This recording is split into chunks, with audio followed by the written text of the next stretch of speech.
moon shines bright.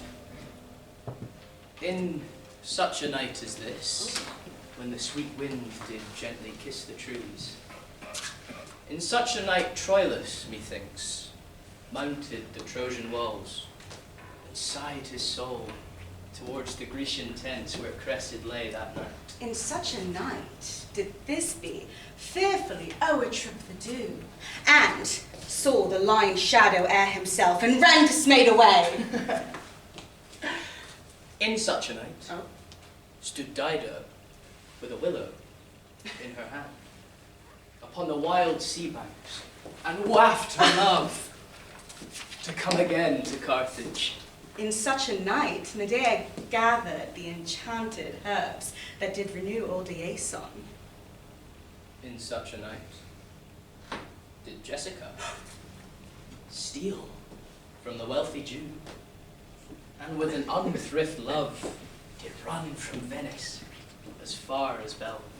In such a night did young Lorenzo swear he loved her well, stealing her soul away with many vows of faith, and ne'er a true one. In such a night did pretty Jessica, like a little shrew, slander her love, and he forgave it to her.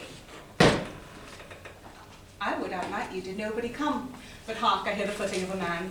Who comes so fast in the silence of the night? Stephano is my name. Stephano, here. The steward of this house. We thought you gone, we knew not where.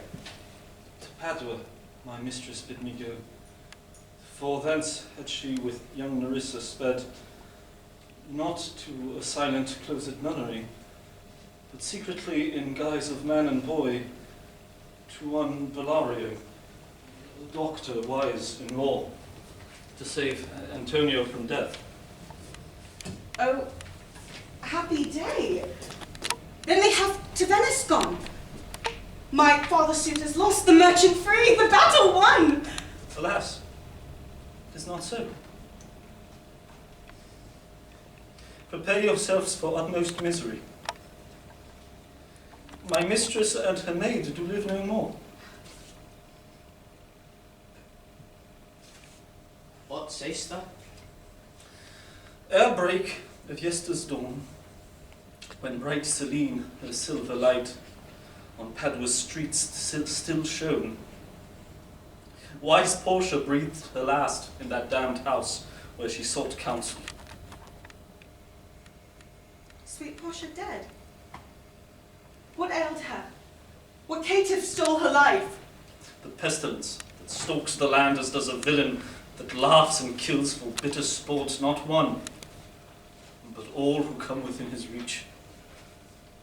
Scarce 1 hour later did her faithful maid, Nerissa, follow on that lonely path, whence no man returns, as did ere nightfall the learned and esteemed Bellario. How knowest thou this? Bringest thou the dreadful plague on thy sour breath? Shall we now die? Fear not, sweet lady. From city walls the dread news comes. Intrepid voices hail those walking free. Thus I heard the doctor's servant, and fear his voice now weak, his face like parchment old, that he his lord in Hades' realm now serve. Oh. Whoa. Bassanio, is this yet known to him? Or good Gratiano, who too has lost a wife?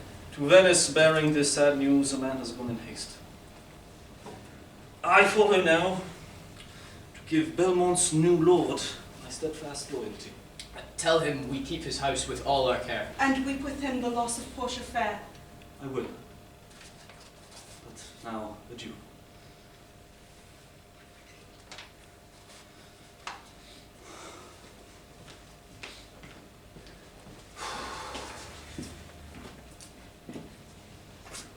Sad news, indeed. Yet sadder still the fear that grips my frightened heart with fingers cold. What fear is that? I banish it with Would love. that thou couldst! First dies Bassanio's wife, and then, oh God, prove me wrong, his dearest friend.